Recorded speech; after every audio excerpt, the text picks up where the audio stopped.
जय श्री राम। आपके हृदयों में विराजमान श्री राम भगवान को प्रणाम करता हूँ और आप सबको त्रेता युग में ले चलता हूँ, जहाँ पे प्रभु श्री राम और पिता दशरथ के बीच में संवाद होने वाला है। हुआ कुछ ऐसा कि पिता दशरथ ने अपने मंत्री गणों के साथ में और गुरु जी के साथ में डिसाइड किया कि पुत्र राम का कल सुबह सुबह राज्याभिषेक कर दिया जाए। ये खबर पूरे के पूरे नगर में फैल गई। सारी माताओं के पास ये सुखद समाचार पहुंच चुका है। माता कैकेयी बहुत खुश, कौशल्या बहुत खुश, सुमित्रा माता बहुत खुश। फिर अचानक से मंथरा दासी, जो माता कैकेयी की दासी थी, उसने कुछ जहर उगला और कैकेयी माता के दिमाग को पलट दिया। कैकेयी माता वही माता जो कहती थी कि भरत से भी ज्यादा प्रिय मेरे राम है। मंथरा की कुछ समय की कुसंगति के कारण माता कैकेयी का दिमाग बदल गया है और उन्होंने भी ठान लिया है कि पुत्र भरत को राज्य दिलवाऊंगी और श्री राम को वनवास, वो भी 14 वर्ष का। वो कोप भवन में चली जाती हैं। राजा दशरथ को पता चलता है कि रानी कोप भवन में है। राजा दशरथ आते हैं, रात का समय है। रानी पहले तो बहुत मीठी मीठी बातें करती हैं और उसके बाद उनसे कहती हैं कि सौगंध लीजिए अपने राम की। तो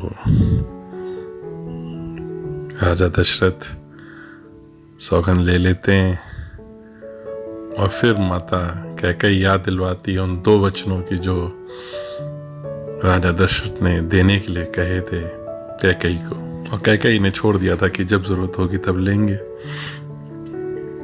तो वो 2 वचन कैकेयी माता मांगती हैं। राजा दशरथ कहते हैं हाँ हाँ आप मांगो। उन्होंने कभी सपने में भी नहीं सोचा था कि ऐसा क्या मांगेंगी। माता कैकेयी मांगती हैं मेरे भरत को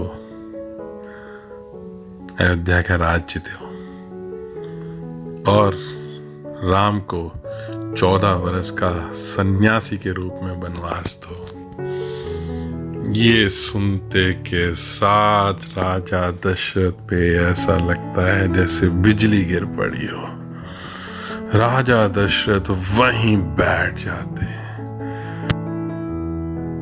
राजा दशरथ के तो जैसे प्राण ही निकल गए। वो कह रहे हैं भरत को राज्य तक मैं तुरंत करवा दूंगा, लेकिन राम को वनवास भेजने की क्या जरूरत है, वो भी 14 साल। मेरा बच्चा तो भी बहुत छोटा है। राजा दशरथ की दशा देखी नहीं जा रही। इतने में कैकेयी माता कहती हैं, जब उन्हें लग रहा है कि शायद राजा दशरथ थोड़े कमजोर पड़ रहे हैं, तो कहती हैं कि ठीक है आपकी मर्जी है, आप वचन देना चाहें तो दीजिए, नहीं तो कोई बात नहीं। अब राजा दशरथ भी बड़े असमंजस में हैं, क्योंकि रघुकुल रीति सदा चली आई, प्राण जाए पर वचन न जाई। अब रघुकुल की रीति भी है और अपने बेटे के लिए स्नेह भी है।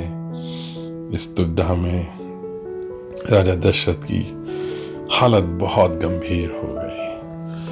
वो इस टाइम ज़मीन पे ऐसे पड़े हुए हैं जैसे किसी सांप से उसकी मणि छीन ली जाए और वो बेहोश होके पड़ा हो।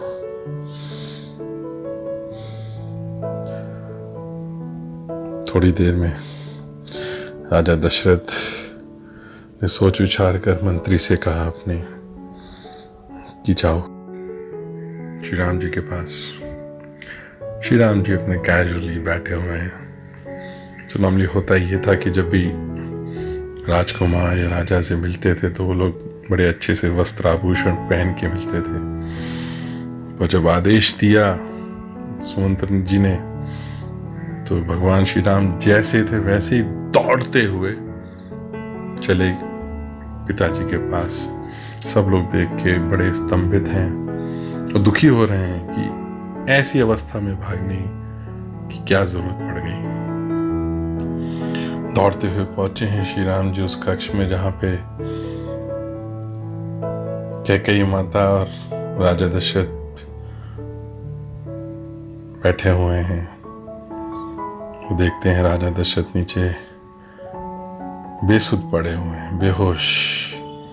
तो पास में ही कैकेयी माता बैठी हुई हैं, बहुत ही गुस्से में। भगवान श्री राम हाथ जोड़ते हैं और माता से पूछते हैं, माता मुझे पिताजी के दुख का कारण कहो ताकि मैं उसका निवारण कर पाऊं। जो भी यत्न बन पाएगा वो मैं करूंगा। मोहि कहू मात तात दुख कारण करिए जतन जय होए निवारण। तो माता कहती हैं, सुनो राम सब कारण ये हो राजई तुम पर बहुत स्नेह हो। कि सुनो राम सारा कारण ही यही है कि राजा का तुम पर बहुत स्नेह है। ये सुनकर श्री राम जी हल्का सा मुस्कुरा देते हैं। फिर कैकेयी माता बताती हैं दोनों वचनों के बारे में और कहती हैं कि पुत्र राम अब तुम्हारे हाथ में है कि पिता की जो वचन है उनको तुम पालन कर पाओगे या नहीं। जैसे ही श्री राम जी सुनते हैं उनकी जो मंद मंद मुस्कान थी और बढ़ जाती है। वो कहते हैं, माता इतनी छोटी सी चीज के लिए मेरे पिताजी इतना परेशान।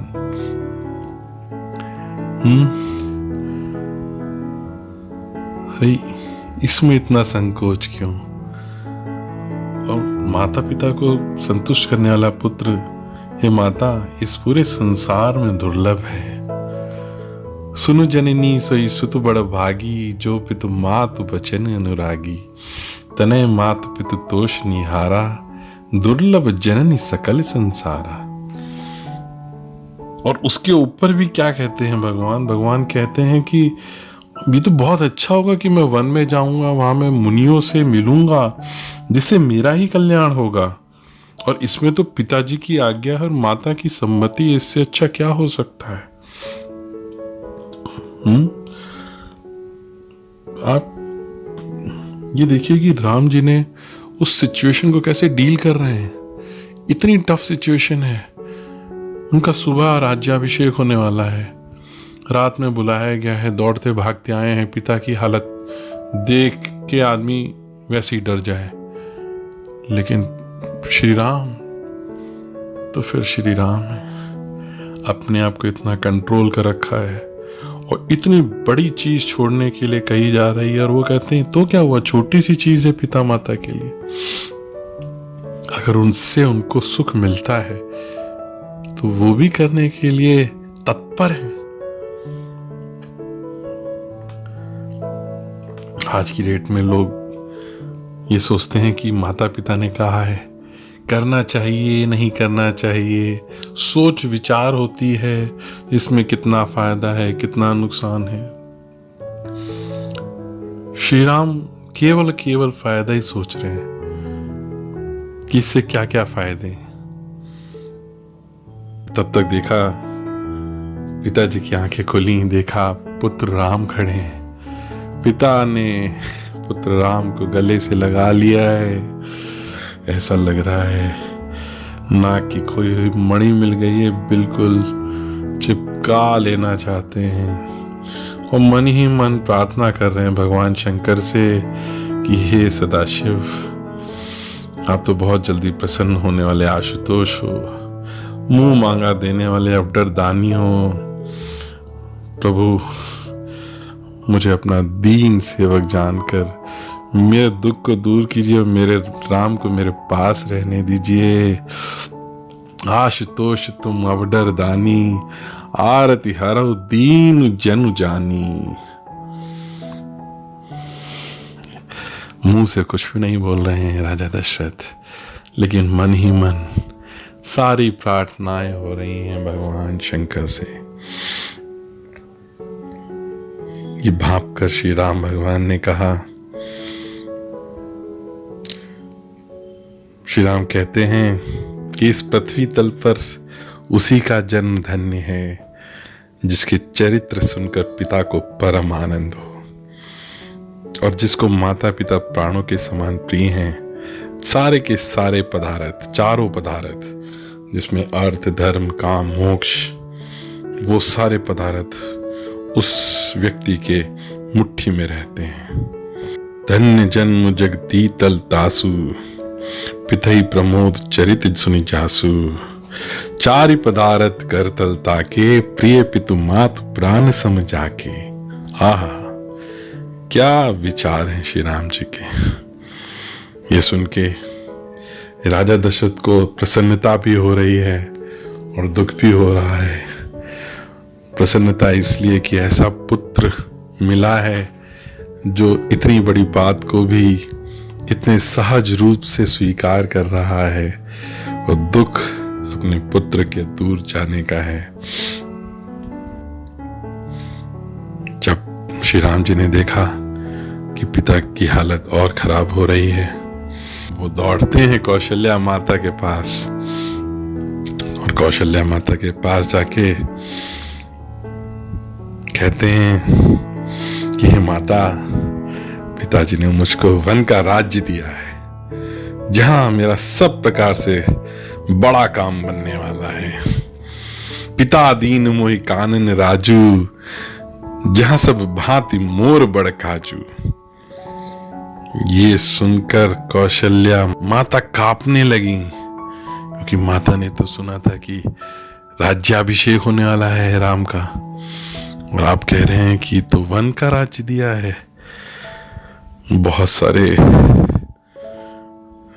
विचार आए उनके दिमाग में। फिर बहुत ही धीरज धर के वो वचन बोलती हैं कि बेटा, मैं बलिहारी जाती हूं, तुमने अच्छा किया, और पिता की आज्ञा का पालन करना ही सब धर्मों का शिरोमणि धर्म है। तात जाओ बलि कीन्हे उन्नीका, पितु आए सु सब धर्म टीका। सब धर्मों का शिरोमणि धर्म है पिता की आज्ञा का पालन करना। और माता भगवान शंकर से, विष्णु भगवान से प्रार्थना करती हैं कि भगवान मेरे पुत्र की रक्षा करना, और साथ में ये कहती हैं कि सारे देव और सारे पितर तुम्हारी वैसी ही रक्षा करेंगे वन में जैसे पल की आंखों की रक्षा करती हैं। पुत्र को मोटिवेट करती हैं कि जो पिता ने आज्ञा दी है, जो वचन दिए हैं, उनको निभाया जाए। और इसी के साथ इस संवाद को मैं यहीं विराम देता हूं। बहुत ही इमोशनल संवाद था ये। इसके आगे माता सीता और भाई लक्ष्मण का संवाद भी कहूंगा, वो नेक्स्ट वीडियो में आएगा। आप लोगों से प्रार्थना है कि उस संवाद में भी जुड़िए हमसे। त्रेता युग के उस समय में आकर उन क्षणों को मेरे साथ व्यतीत करिए। इसी के साथ मैं आप सभी के हृदय में निवास करने वाले श्री राम को प्रणाम करता हूँ। जय श्री राम, जय श्री राम।